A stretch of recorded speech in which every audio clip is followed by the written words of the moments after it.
and their Business Development Committee. I'd like to welcome everyone here this morning.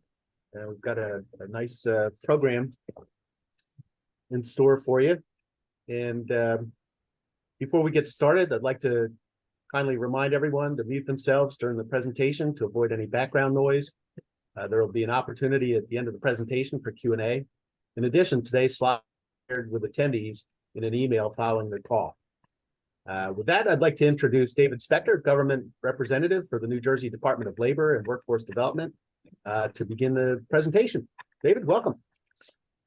Bob, good morning, and good morning, everyone. Thank you so much for the opportunity. My name's Dave Spector, New Jersey Department of Labor, Office of Apprenticeship. First and foremost, many thanks to Southern New Jersey Development Council, Marlene and Ben and Alyssa and Tom, the entire team for helping us put this together. I think we started having a conversation about this over the summer, and we wanted to make sure we had everything in order and have a great robust conversation today about some of the programs that we could offer. So thank you for that.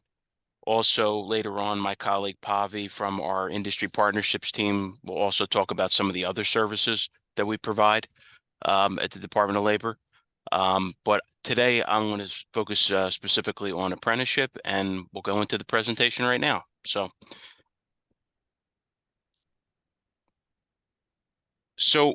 wanted to provide somewhat of a general overview of what registered apprenticeship is, and we can go from there. So registered apprenticeship is an approved US DOL industry-driven program that combines two prongs. One is on-the-job training, where you're learning, and also classroom training as well.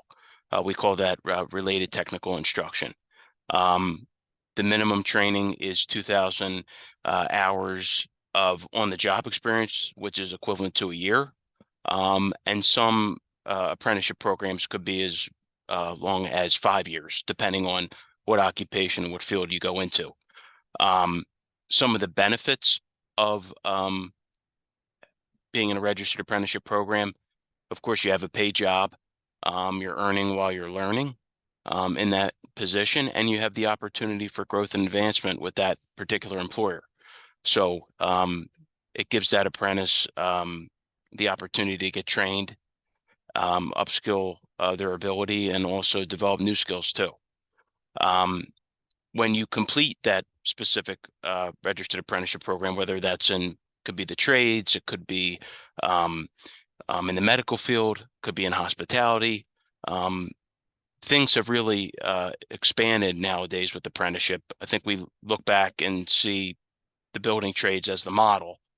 My grandfather was a sheet metal worker, that he was in an apprenticeship program. So I come from a family of labor. But it's kind of transcended into something more than that with so many different industries today. So it's not just focused on the building trades. There's non-traditional sectors such as manufacturing and so on and so forth. So when you have that program, you get the credential at the end once you complete it. So you get that industry recognized credential that apprentice can take across the country.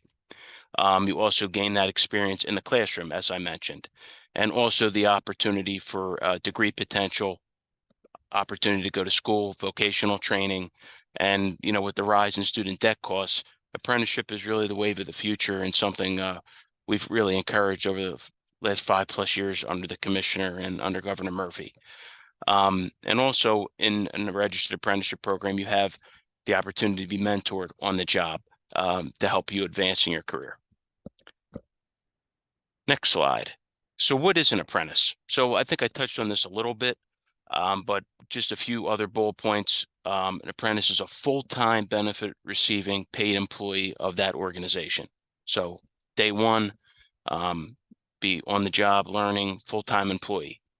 The apprentice is an individual starting an employment opportunity in that specific industry, as I mentioned, both on the job and in the classroom, earning while they learn in that specific industry sector, and also having the opportunity to advance their skills and have pay increases as they continue on into the program with their career advancement. The minimum age for being enrolled in a registered apprenticeship is 16. However, I would say most occupations you need to be 18, but it all depends. So that's a little background on that. So here are some benefits for the employer and for the apprentice that I wanted to talk about. So what are the benefits to the employer? Employers, I think are always looking to hire new folks and build that new talent pool. So I think when you find that apprentice, it can help with reduced turnover.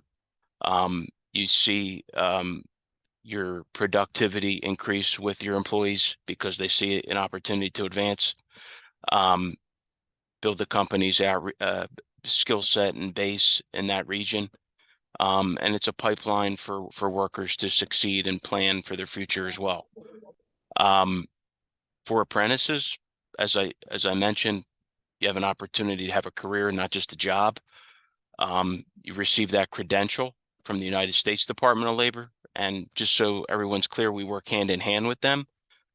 They actually are the registrar of the program. They're the registering agent for programs here in New Jersey, which we can get into later.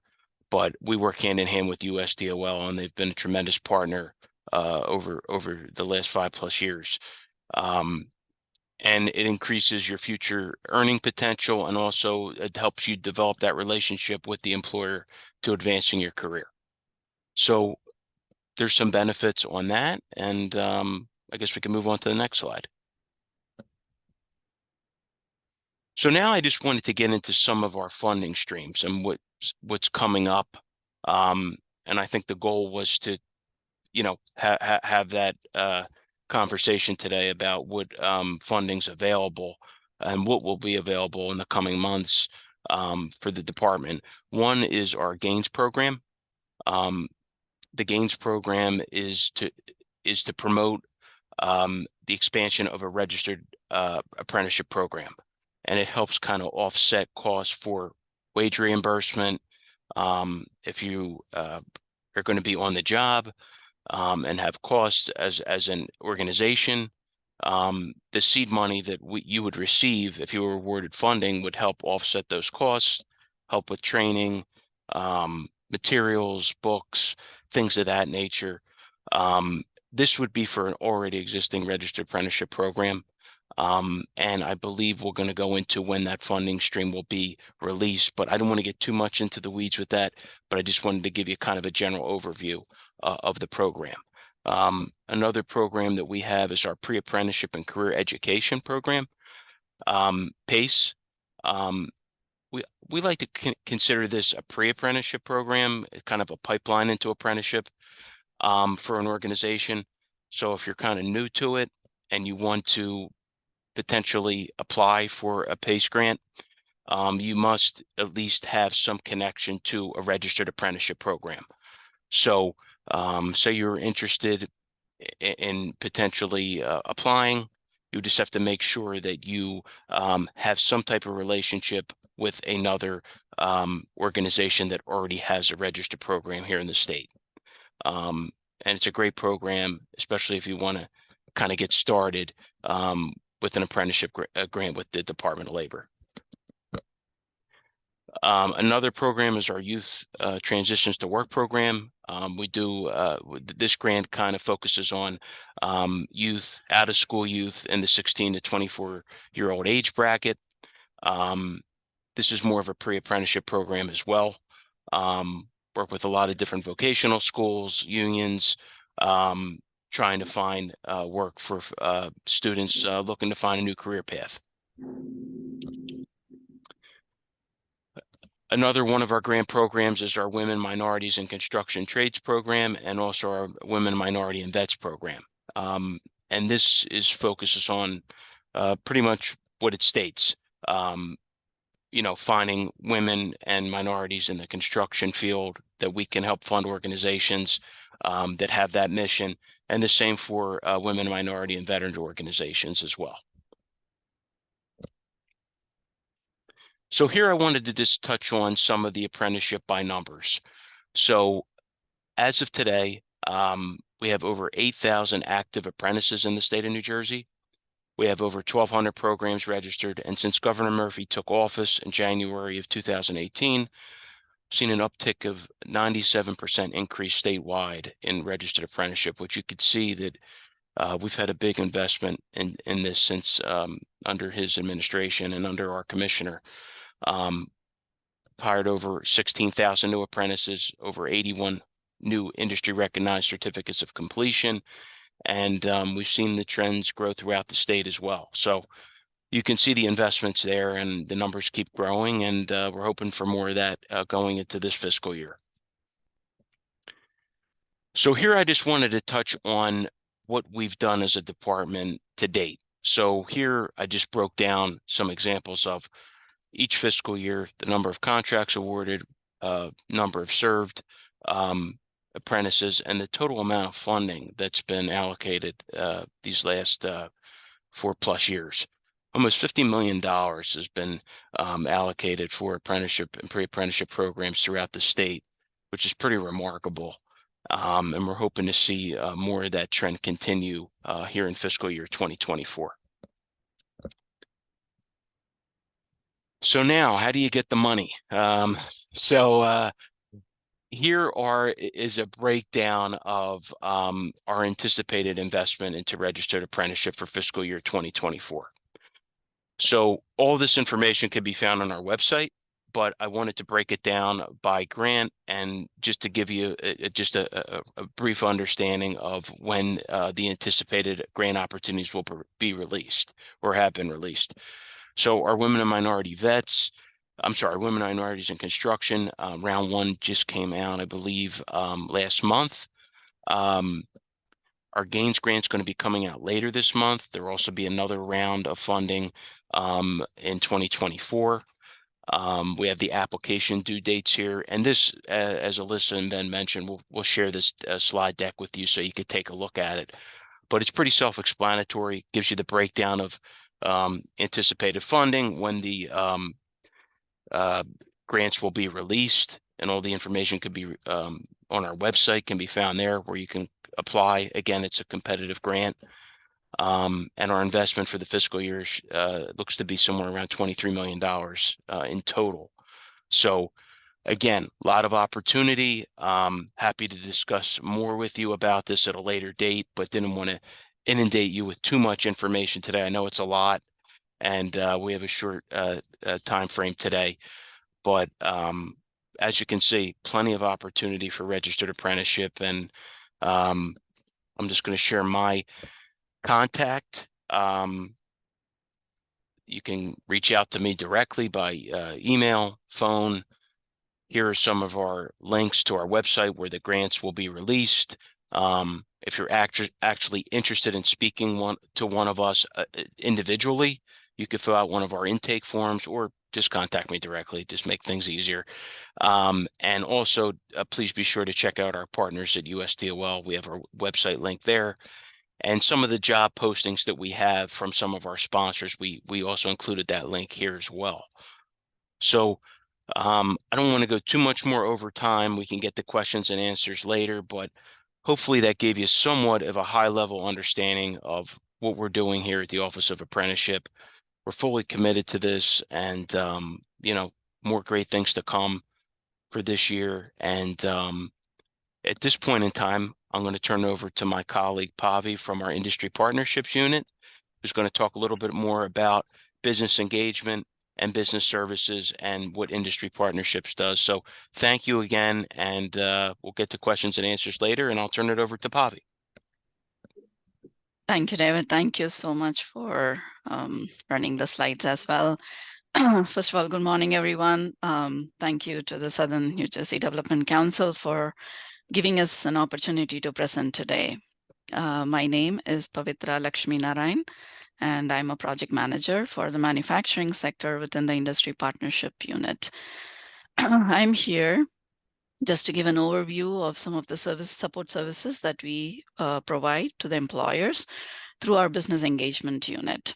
As most of you may know, New Jersey Department of Labor has Business Engagement Unit who offers personalized solutions for the employers, and the Industry Partnership Units convenes business leaders based on their sectors and offer some of these services as well. So I'll be diving a little bit deeper into these two units, giving a brief overview of what we do. So next slide, please, David. Sure.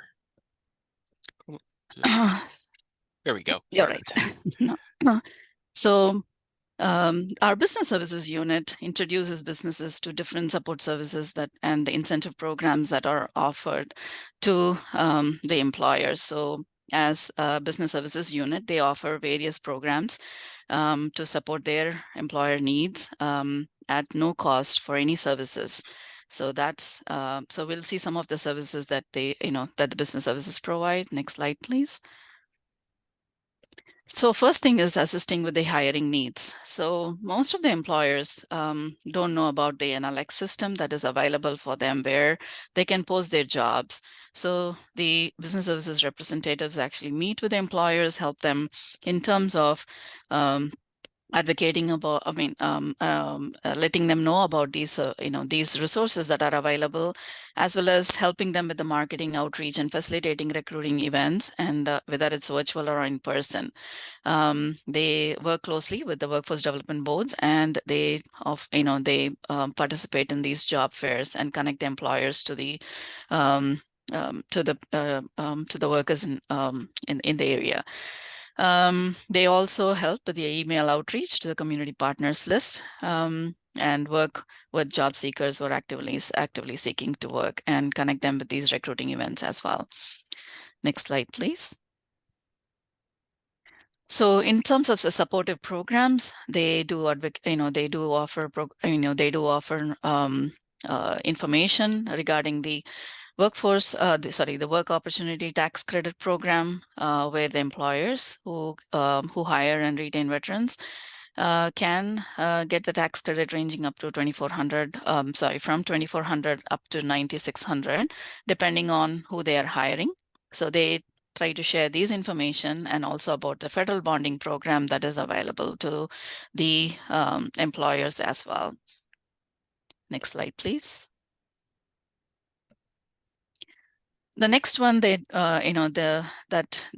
address is also about the training incentives that are available to the employers. So this is regarding the upskill programs.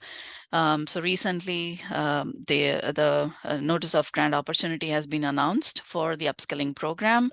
I'll be happy to share these links and all the information in the chat right after this presentation, and you will also get the presentation with the hyperlinked links.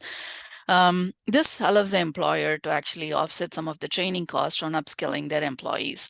So this can be done as an individual employer account, or they can be actually having form a consortium of, group of employers can form a consortium and apply together as well. Because as we know, some of the small businesses cannot afford more than, 5 or 10 employees at the same time. So they can actually form a consortium and apply, or, they can, a single employer can apply as well.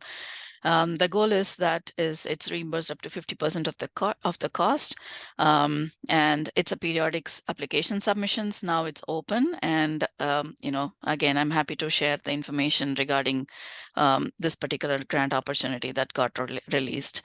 As to facilitate some of these services, as you know, there are so many more that the Department of Labor offers. So there is a lunch and learn program for the employers so that they can actually come in and learn about some of the state services and programs that are being offered. So they are working on the calendar for the Lunch and Learn program for this upcoming year. So you will hear from the team very soon, from the business representatives as well as from the local workforce development boards. Will have a calendar on with the Lunch and Learn schedule as well. Next slide, please.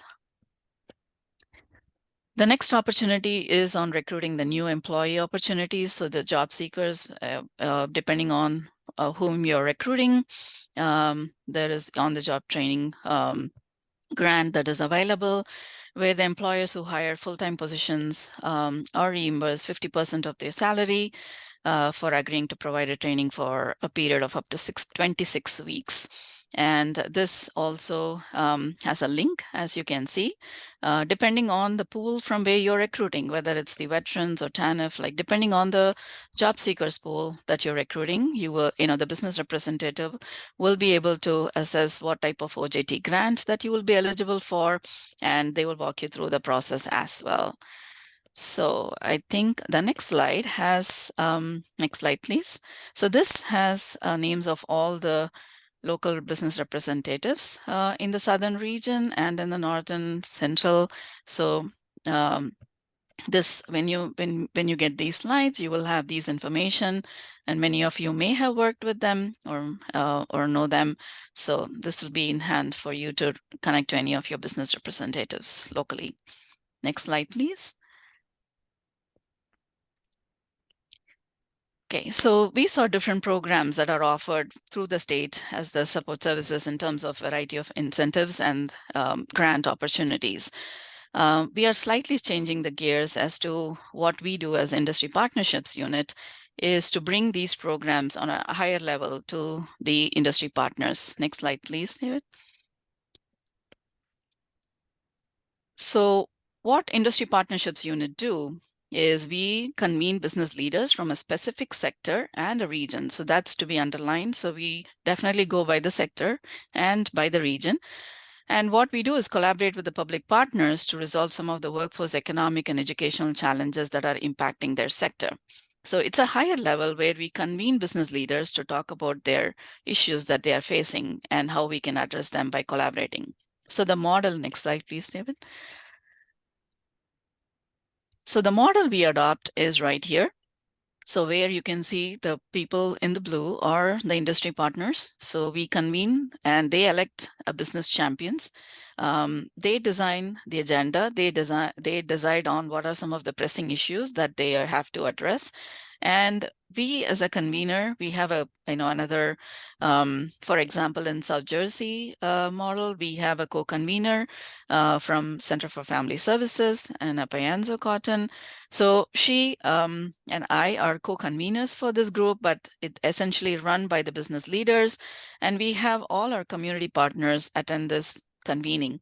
So we have, as you can see, from from educational institute K-12, higher ed, institutions, community-based organizations, workforce development boards, economic development organizations, everybody present around the industry partners to listen into what their pressing needs are. And we work collaboratively with them to address some of these priorities that the industry decides to work upon. And it's also an opportunity for our industry leaders to be an advocate for their own sectors, as we can decide on how to move upon their agenda. Next slide, please. To touch upon some of the workforce initiatives. So here you can see how it is on a higher level. So based on some of the industry leaders, like their voices, we work on creating and building career pathway programs. It's expanding the talent creating the talent pipeline from K to 16 and providing that continuum for traditional and non-traditional workforce that's coming up in their sector-based work. Expanding internship and apprenticeship opportunity. So to give an example, we recently got an apprenticeship program approved by the U.S. Department of Labor for the offshore wind industry. So it's the first apprenticeship program in the subarc welding for EEW, which is the first manufacturing company in the offshore space.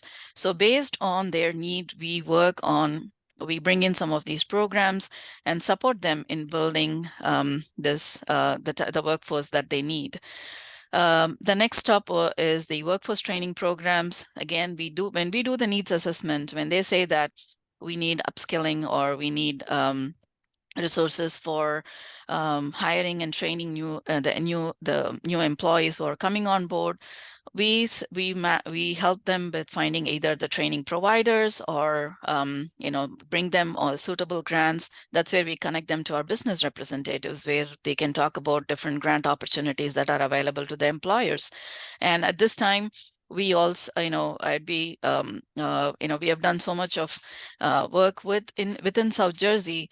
We have connected many of the employers to Rowan College of South Jersey, with Camden County College. So various community colleges has been part of these initiatives, and also with the internships and apprenticeship program, we are working heavily with high school K-12 school districts, as well as the county technical schools, to expand their PACE programs and connecting them to the community college, where they can gain some of the college credits as well as certifications. Partnerships and listening sessions are a way to for industry partners to advocate their needs. At the same time, the public partners to listen in to what the industry had to say. We did have a listening session earlier in February statewide, as well as a regional listening session in April at Camden County College. One of the another heavy lift that we do based on the industry input is career awareness, building career awareness and exposure in the industry sector. So we organize various career awareness opportunities. For example, in manufacturing sector, we have published a calendar that is available to the school districts with all the industry visits that the industry partners have opened their doors to for the whole year. So from 2023 to 2024, the school districts can now plan ahead of time where they want to visit, and as well as conduct different expose the students into different career opportunities. It's just not only for the students, but also for the community engagement activity as well. So with that, if you could move to the next slide, please, David. So this is how we are organized: North, Central, South. Anything above Mercer, Middlesex, Monmouth, and Ocean is north for us, and then everything else is south. Next slide, please. And here is the current partnership landscape. Manufacturing is throughout the state. Healthcare and life sciences is in north. Transportation, distribution, logistics, and life sciences in central. Energy in the south. Next slide, please. And here are the project managers based on their sectors and the regions. And the next slide has all the contact information. Next slide, please, David. So here is the contact information. Again, you will have the slides and the emails for each of us.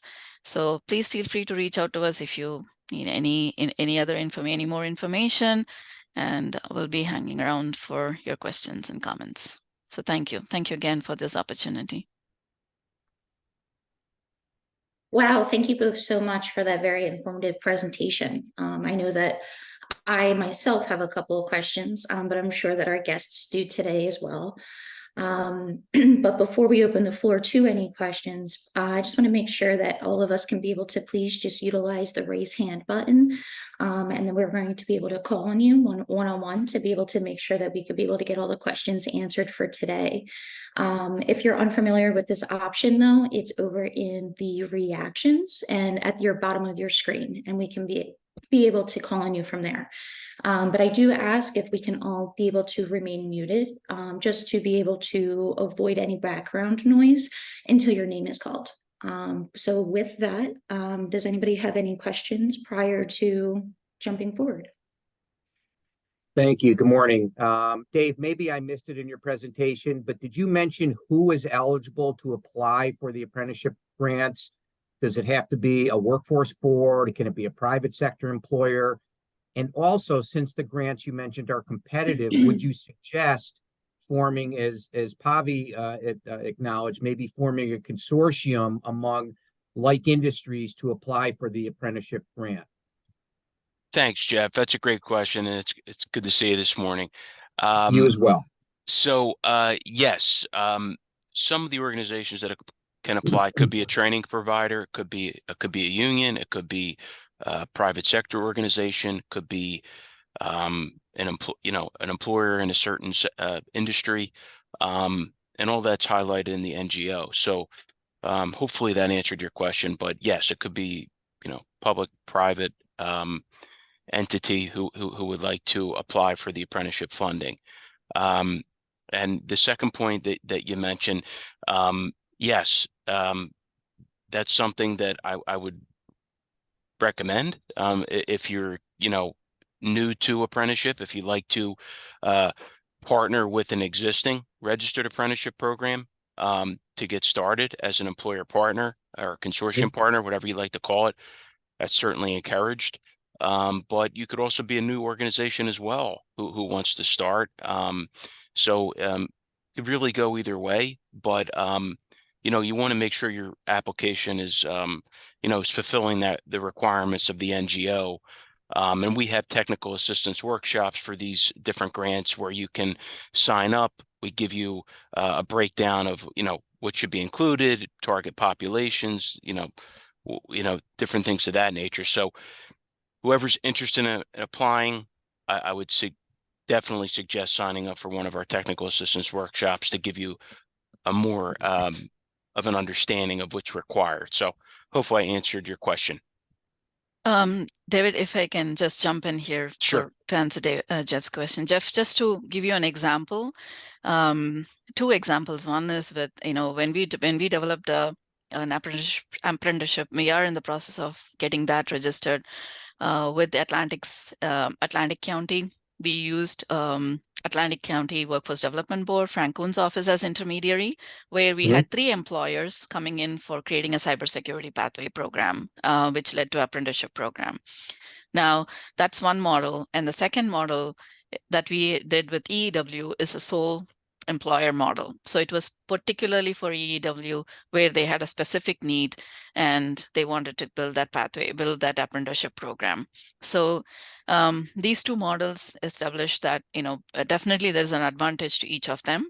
You know, the workforce development boards, it was very easy to work with the workforce development board, especially because they can take care of other services as well. You know, it just need not be the cybersecurity, but they are eligible for other reimbursement and other incentives as well. So that's the advantage we found when we work with Francone's office as well. So just wanted to share that with you. Thank you. Thank you, Jeffrey. Anybody else have any questions for today? My one question that I do have, I know that you were talking a lot about the different colleges that you work partnership with and things along that nature. And I know that before David was speaking about you can start as young as 16, but typically a lot of people who go throughout are 18. What is the path of the younger generation of the 16, 17-year-olds to take to be able to move forward with this? So go ahead, Bobby. Yeah. I mean, sorry, Kim, was it for me? Was for David or for Either way. Okay. So I'll take a stab at it and I'll allow David to chime in for this. So whenever we build a career pathway program, so for example, we do something called a needs assessment in terms of like, first we start with employers, you know, what they really want in the, you know, to develop the workforce locally and how we can uplift that, give that opportunities and uplift some of these areas, or you know, that we are in. So when, for example, when the employer comes and tells us that this is what we need, we then make an assessment of what the K-12 programs exist, or which, you know, which school districts has what need and how they want to expand. So it happens in both ways. I'm going to give you 2 examples so that, you know, you get the hang of both sides. So one was the Egg Harbor Township School District has a PACE grant, and they wanted to expand in manufacturing and healthcare programs based on their PACE grants. And we were able to connect them with the local workforce, local community colleges, to where the students are now currently taking 3 courses from Rowan College of South Jersey, Wineland campus, where they are getting 6 credits, and they'll be going into the Sewell campus, the Gloucester campus, in the spring for the healthcare program, where they will be getting 3 certifications, industry recognized certifications in healthcare. So, but the entire cost of the tuition, everything is covered by the PACE grant. So that was an easy lift that we could able to do and cover that, but with the articulation established between these 2 institutions. The other side was cybersecurity program, where some of the healthcare and the other industry partners said, we are expanding, as with the manufacturers, everybody, they are all going into cloud computing and they need cybersecurity professionals, no matter which sector they are in. So they said we need that. And the Atlantic City School District was trying to establish a cybersecurity program. So with the late Lieutenant Governor's office, we established this articulation between the Atlantic Cape Community College and the Atlantic City High School,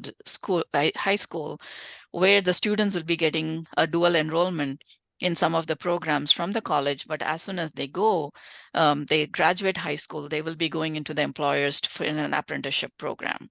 Now, the most important thing is we also bring the higher ed with Rowan University so that the students have multiple entry and exits. If they want to pursue, they can pursue.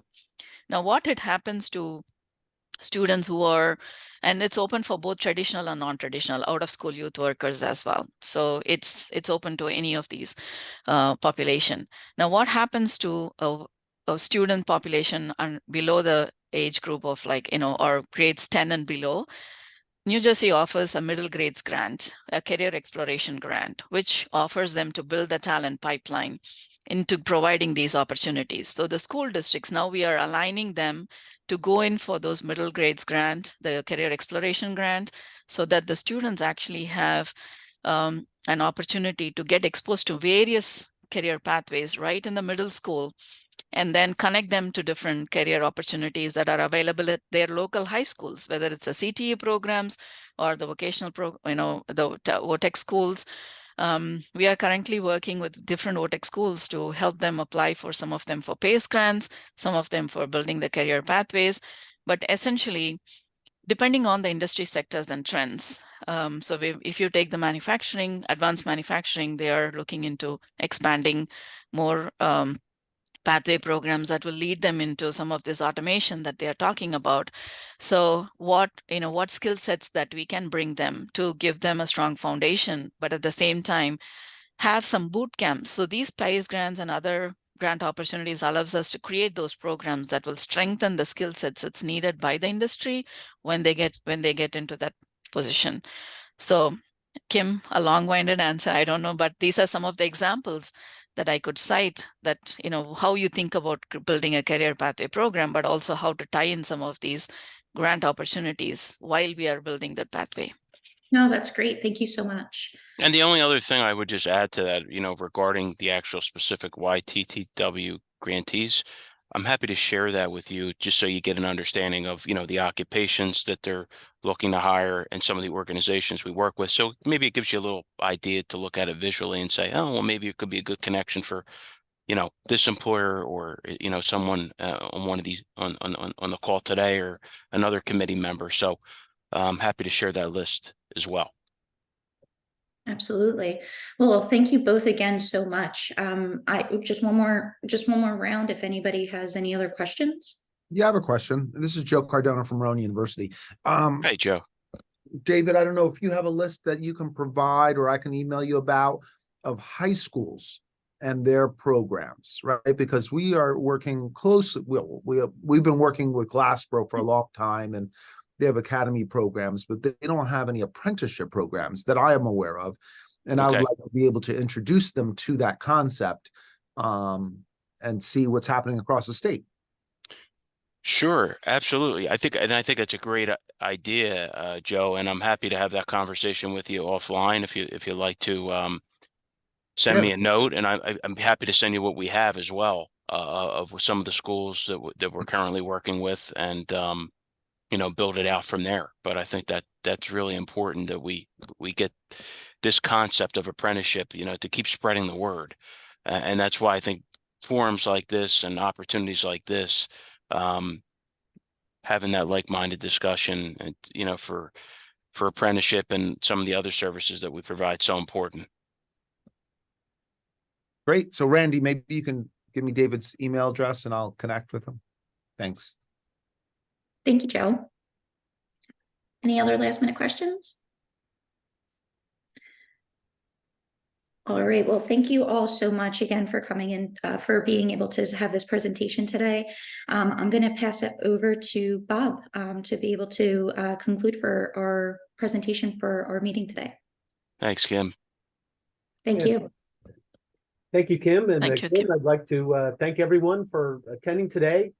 I don't know that we have any continuing business for the Business Development Committee, but if anybody has any comments or ideas they'd like to float, this would be the prime opportunity for that.